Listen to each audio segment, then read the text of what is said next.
Guys, it's great to have you in the studio where we have a opportunity for a little bit of a longer conversation, and we've got a full off season to get to everything that could be facing this Mariners team. But I thought, as good a place to start as any would be just taking the smallest look back. I don't really want to rehash anything that happened in the postseason that's been done, or anything too specific. But I'm really curious, in coming away from this season, what is something that you learned watching this team this year?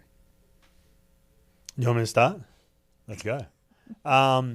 First of all, it's tough because it still hasn't worn off from that, Game 7 for me and for a lot of people too, in regards to how close they were to get to the World Series for the first time. However, when you sort of you zoom out a little bit and you look at the entire season and going back to what they did in the winter leading into 2025, and then what happened throughout the season, obviously the magical year from Cal, Julio having more than just a second half, in my opinion. I think he started to get going a little bit earlier than that. With all that being said, and then getting to the ALCS the way they did, it was a magical year. It really was. And there was just, I know we're going to get into it in regards to some of the things that they can add or make sure they have. But I think the biggest thing I took away from this year is you cannot anticipate and that you are going to get the same starting pitching just because of what they did in 2024. And, Shannon, I remember talking to you about this going into 2025, even down in spring training. You look at this going, well, just to expect that those 5 guys are going to repeat exactly what happened in 2024 is a really tough expectation. And I think that when you go really back and you look and say, well, Emerson Hancock, he filled a gap there, but Logan Evans having to fill some of those games. I think that was something that going into 2026 you can learn from and say, maybe there's a little bit of added depth, or maybe you can get a little bit more flexible if you do want to start messing around with a trade here and there and figuring things out to bolster your team in 2026. You just cannot simply think that your pitching is going to repeat, because it's so volatile at the best of times. Yeah. And we'll get into it in just a bit, but to me, the Mariners' starting pitching, I think to everybody, it was all built on that, of course.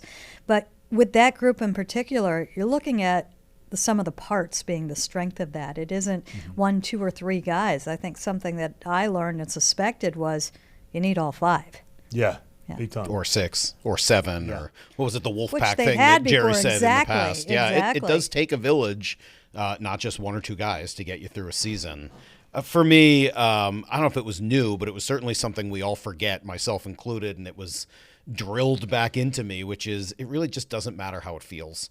I ended up writing about that a few weeks ago. Baseball doesn't care how you feel. Oh, it feels like this has been a bad off season. Oh, it feels like they're moving in the wrong direction. It feels like everything is over after getting swept in Yankee Stadium or Arizona or Philadelphia or all the other places they got swept over the course of the season, only to turn right back around and reel off however many wins in a row. Your feeling doesn't matter, or how awful it feels after losing Game 4 at home, only to go back and win Game 5 and then feel like you are right on the cusp of everything, only to have that ripped back away. Like, the feeling in baseball just doesn't mean that much. The next day it can completely change. Ryan knows, next day starting pitcher. Maybe it's not even the next day starting pitcher. Maybe it's the next pitch thrown by that pitcher or the next bullpen reliever that comes in. This game just changes so rapidly that every time we want to treat it like the other sports, not just football, but all the other sports of like, well, it's going this way, so it's going to continue to go this way, is the moment it just rises back up and says, no, that's not how baseball works. Thanks again. Well, it's hilarious because I kind of felt the other end of that. Like, I try and be as analytical as I can, as logical and pragmatic as I can for everything throughout a season, because it is 162 games.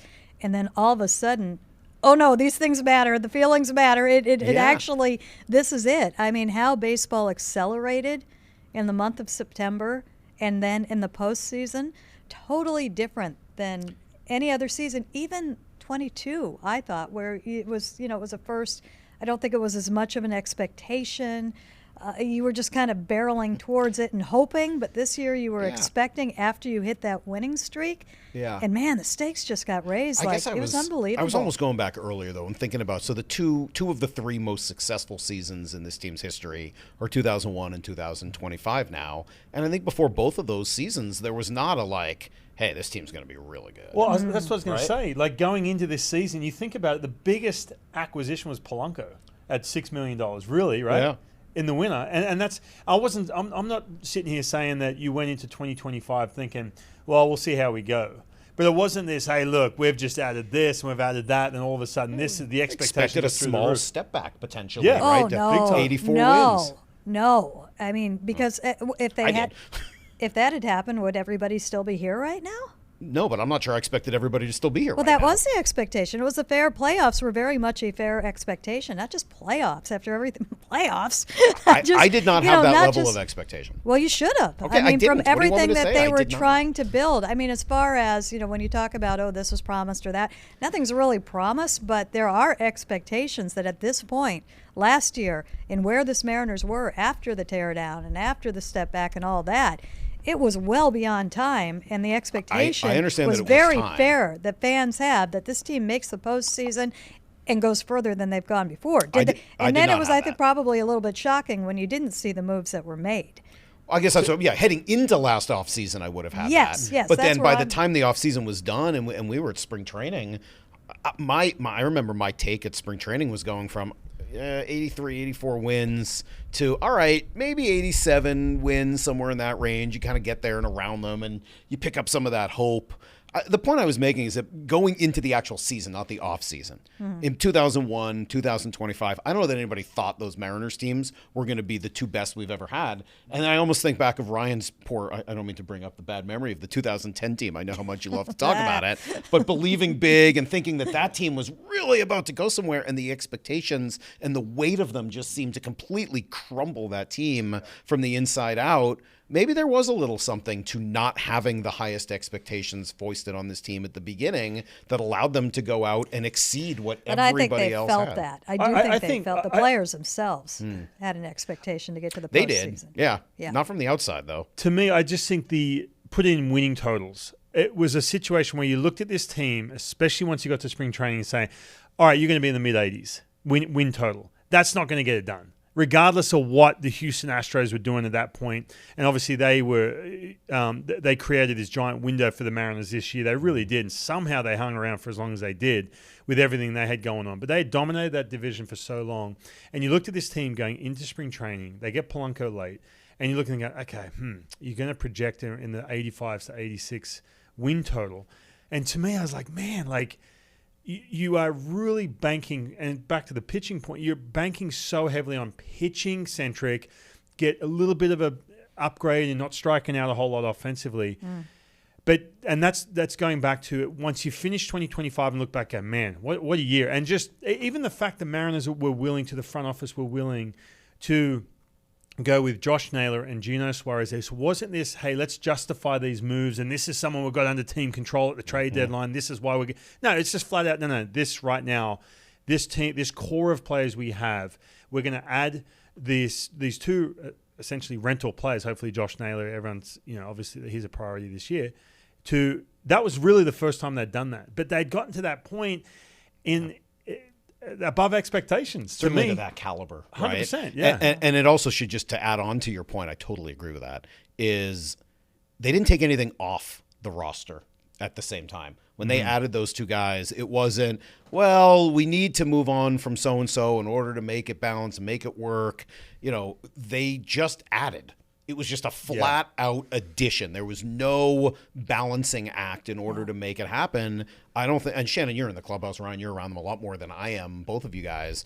You would have a better sense as to the effect that had on the clubhouse and on the players. But my experience of being around teams is that when you flat out add at the deadline and they feel believed in, they're like, all right, let's go. Yeah. This management believes we've got it. Now it's up to us to go, pay them back for what they've done for us. and we have the confidence to go do it. So I would imagine that had an effect on it as well. Oh, I have no doubt that it did. Yeah. But I want to take it back to a little bit about what Ryan was just saying, because I think it kind of blends into the next topic here very well. If you look back at this time last year, a lot of the national pundits were talking about, well, the Mariners have missed their window with the pitching, and this year is going to be the bridge year to get to the new group of talent. And we're talking the Montezes, or we're talking about the Stanges, we're talking, the Emersons in that group and whatnot. To which case, I mean, that was kind of a bitter pill to swallow if that was something that you bought into, especially taking into consideration is how long is it going to take to get these players up and going to where, they can go again. And were they slamming the door? Okay, it was going to be one and done for this group with the postseason, and thankfully that's not happened. So seeing where they have ended up and seeing where they ended the season and what they did in the postseason and where they're at right now, general health of the organization, when you look at it today, what do you see 1 year, 2 year, 3 year out? I think this team, and Jeff Passan, I'm glad on your show, I'm glad he said it for multiple reasons, because it's very true. You talk about the general health, they leave in that physical just A+, right? And the reason I say that is because, all right, who is, we know Polanco, that was the biggest one, obviously declined his option, which he kind of anticipated, but you're coming off a situation where he did have a bounce back year. They have built a little bit of rapport with him that maybe they can figure something out. Beyond that, what are you really losing, right? And you look at some of these other teams, these top 10 teams in the American League, and especially the Astros too. The Astros have got to figure out their rotation even after this, just after Framber Valdez and everything else they pieced it together with in the AL West. I just think you're the most stacked when it comes to the top 100. We know about that in the prospect list. All those prospects that you were rattling off now have gone from A-ball a couple of years. We'll see what happens. Now they're on the doorstep, which is massive. But the core of this team is under team control. I mean, you've got Brian Wu, who's not even arbitration eligible yet. You've got Bryce Miller, who's going to make no more than $3 million. The biggest cost you're going to have as an R player is Logan Gilbert, around $10 million. And I think, too, just back to that point of this point last year you made in regards to not giving up on that pitching, now I feel like maybe there is a little bit more room to be maybe a little bit more flexible with how they structure what they do with this rotation. I just think, man, they're in a great spot, because this isn't a situation you lose that ALCS. Well, now you're losing 4 key players, key role players to free agency. You already knew Josh Naylor, the situation. That's a priority, obviously. But when you compare it to some of these other teams, the way they're not being dismantled, but losing some key players, I think they're in a really good spot. I don't know that I fully see it the same way. Overall, I would say the health of the organization is tremendous. I mean, obviously, the farm system they have, to have that farm system coming off of the year they just did is ideal. So overall health is an A. It's an A. I mean, if you're giving it a grade, it's an A. But you just said, hey, they're not about to lose 3 or 4 role players. Yeah, they are. I mean, as of right now today, Josh Naylor, Eugenio Suarez, and Jorge Polanco are not on the Mariners, and we'll see. They may end up there. And I'm not saying that the health of the organization wouldn't be right back to an A with at least 1 or 2 of those guys, but until we know what's happening, this lineup was really 6 deep during the postseason.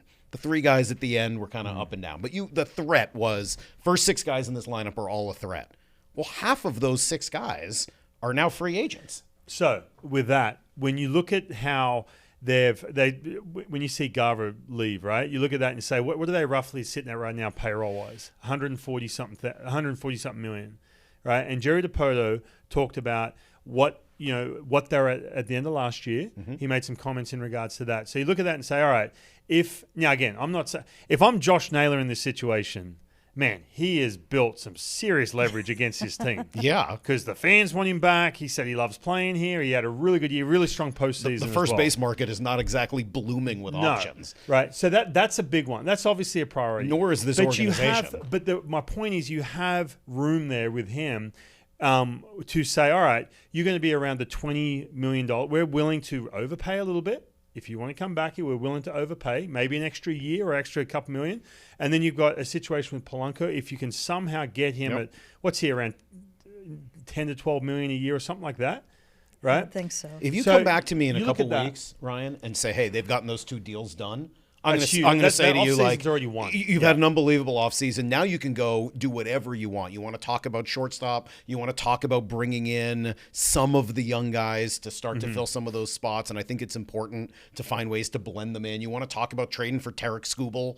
Like, hey, if you're really in go-for-it mode and you've got Naylor back and Polanco back, like, okay, I think there's a really good conversation.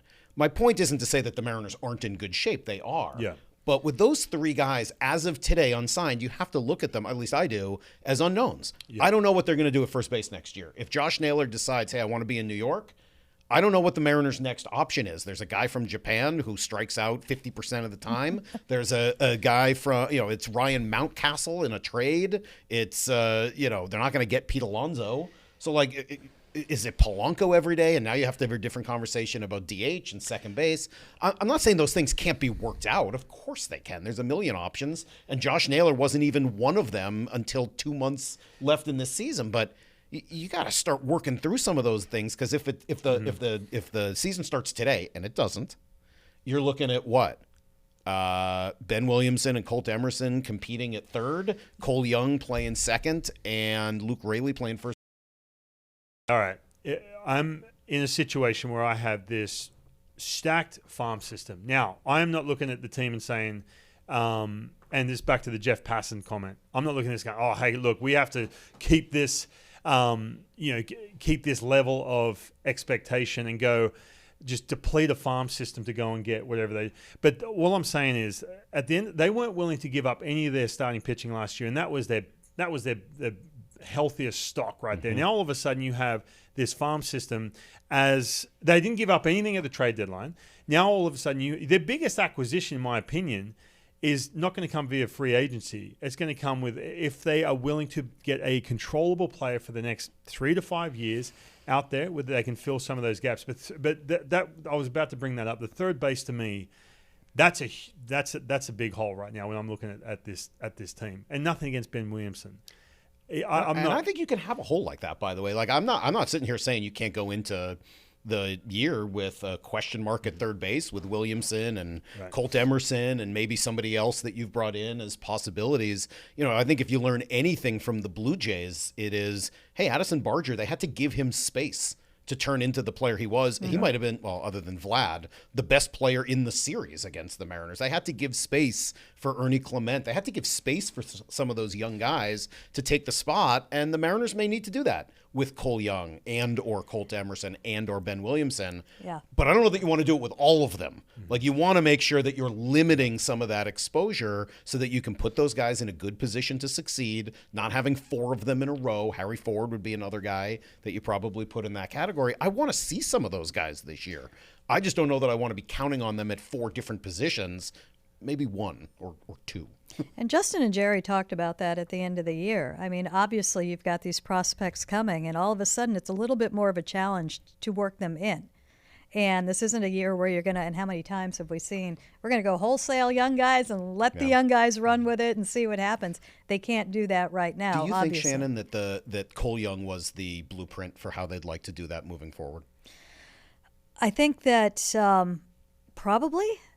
Although I think that the grade for that is still out, because he did fade very much. And you did the smart thing. You pulled him back. You didn't put him in the tough situations. Hey, we're not going to lean on you in this situation. We're just not even going to play you in the postseason. Go ahead, watch, learn, everything else at this point.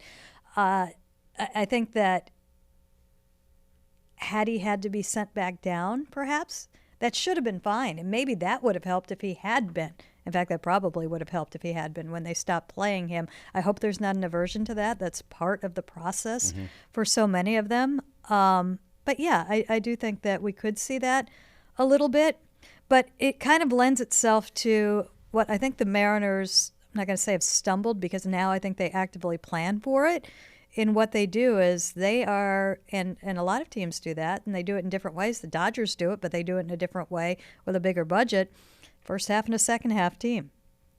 And I think that this, could start out, and you could see 2, would you see 3 of them in the lineup? I don't think so.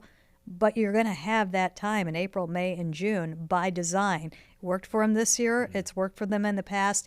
Get to the deadline, be in it at the deadline, make the big impact move, because like what you were just talking about, hey, if you can go out and find that guy that's got 3-4 years of club control, that guy wasn't findable last year on the offensive level, and we're seeing it less and less. And there wasn't interest in the Mariners' young prospects last year in trade at this time. So I think that maybe you can get better mileage out of those prospects if you do actually play them, and you're going to have to take some lumps at that point. You know what was crazy too, just back to the deadline. You think about like those relief arms, and you call it, all I'm caring about in this situation is August and September. That was way more competitive than getting a dude who hit 49 home runs. You notice that? Like the Mariners were really, and Justin Hollander said this to me, during right after the deadline. He goes, man, we were just down to the wire, calling, trying to get that last bullpen piece. They couldn't quite get it.